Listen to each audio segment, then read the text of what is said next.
Ang bawat takbang sa ibabaw ng lumang kahoy na tulay na ito, mas nararamdaman ko ang malalim na koneksyon sa nakakamanghang tanawin ng Switzerland na nakapaligid. Malamang ang mga kahoy na tulay na ito ay dinadaanan ng aking mga paa ay may sariling kwento na ikukwento.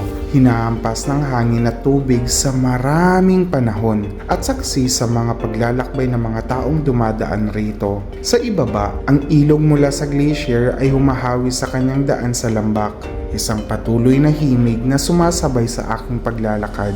Napakaganda ng tanawin dahil dalawang magkaibang bagay ang sabay mong nakikita. Sa mismong paanan ay ang payapang lawa, pero paglingon sa kabilang panig, doon mo makikita ang nayo na pinapalibutan ng mga luntian. Tunay nga namang nakakamangha, isa itong magandang lugar para tumayo at pagmasdan ng mundo.